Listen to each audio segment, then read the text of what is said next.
Oh, this is so fascinating. I do not think they're going to go with a first-time head coach. That's first of all. I would be shocked if they go with... Defeats the purpose. Exactly right. Like, the reason you move on from Kenny Atkinson is because you want someone ideally with championship pedigree, but at the very least someone who has coached in this league before, established relationships, established respect. So that winnows the list down quite a bit. Everyone's going to bring up Ty Lue, and they should. He's an excellent head coach. This idea that he was just he's just there because he's with LeBron, nonsense. He took over a team mid-season that was ripping itself apart at the seams, and they won the championship coming back from 3-1 down against Golden State. He also was a coach then in 2018. They trade Kyrie mid-season. They remake the team entirely on the fly, trade everyone again.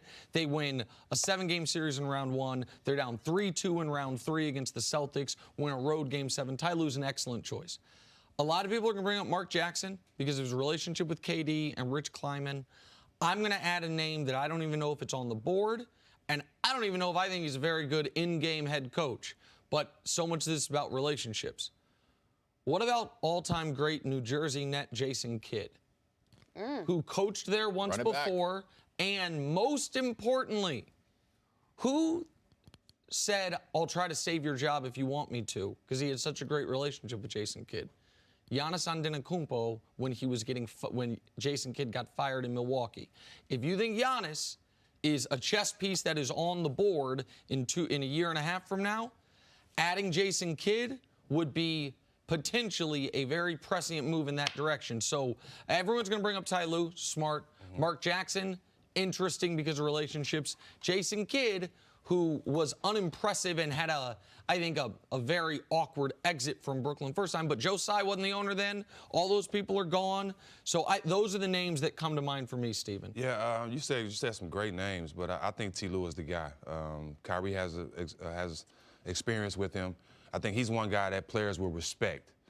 He's going to hold guys accountable. He has the experience. I mean, how many coaches win a championship been down 3-1? Right, and he's the only one of those lists that's won a championship as a coach. He's the only one, and like I said, Ty Lue is one of those guys. He's going to demand respect from everybody on that roster, KD included, Kyrie included. They're going to respect. They're going to buy in. That they're not going to be bigger than the team if Ty Lue is the coach. But because this isn't about coaching two superstars, this is about coaching interesting superstars, guys that maybe aren't coached or treated or deserve to be coached like other people. They're a little odd in Kyrie and KD. And I wonder if you have to approach it differently as a head coach. You can't just take, oh, I've coached basketball here, I can step right in. The relationship seems to be the most important part here from what you're both saying. Yeah, it's important, but at the same time, you have to have a coach that comes in with guys with respect and willing to listen to him and let him lead to buy in. I think that's why Pop is so respected. You can throw anybody in this system, but he has so much respect that they're going to buy in regardless if they disagree or not. And I think that's what Ty Lue's going to bring there. That he's going to come with the respect.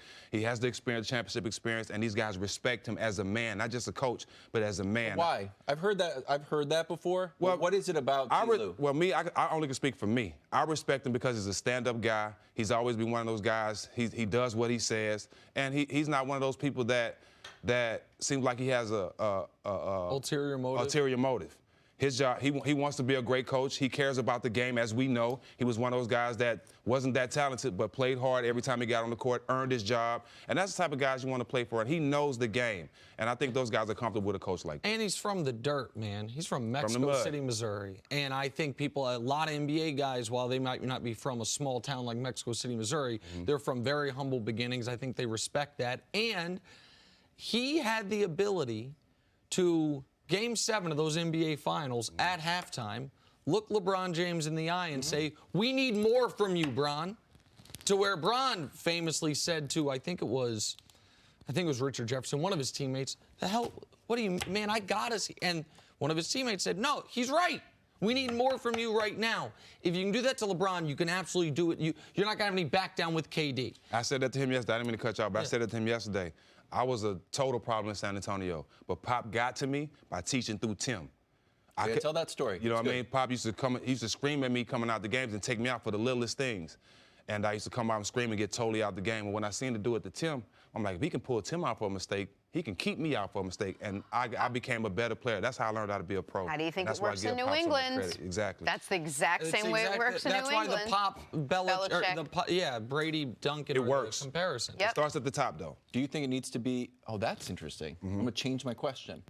Okay, go for it. Good luck. Do you think that the culture is going to come from whoever they hire, or do you think that's Durant and Kyrie setting the tone and the coach falls in line under them? It's going to start with the coach, because you can't let KD and Kyrie coach the team. You can't let them determine what goes on with the team. Yeah, players make decisions. And we got to credit LeBron for that. A lot of players have more power than they've ever had because of LeBron. But at the end of the day, the coach has to have control of the team. Well, but so then maybe that's why Kenny Atkinson had to go. He has no control. Because he obviously did not have control over this group of players. No. And so I think it's a really interesting point that there are certain coaches that either because of resume, relationship, I think some guys walk into it because of what great players they were. That where you have that's where Jay Kidd, he walked into a couple really good jobs without a ton of experience, because this is a Hall of Fame, one of the 45 greatest players ever. And 45. I always says 40. We'll go up to 50. Well, I'm giving him credit. I'm giving him credit. The lower the number, the greater the player. No, it's a good thing. Top 45. And so I think he's 44.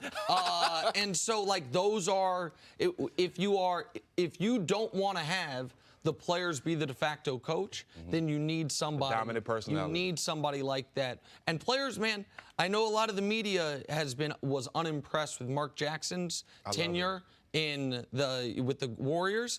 Players love him. I love him. Former players love him. And so those are the three names I'd be looking at. Ty would be my choice, but Ty is always my choice. I think he's the best coach available. Mark Jackson, Jason Kidd's interesting because of the Giannis component.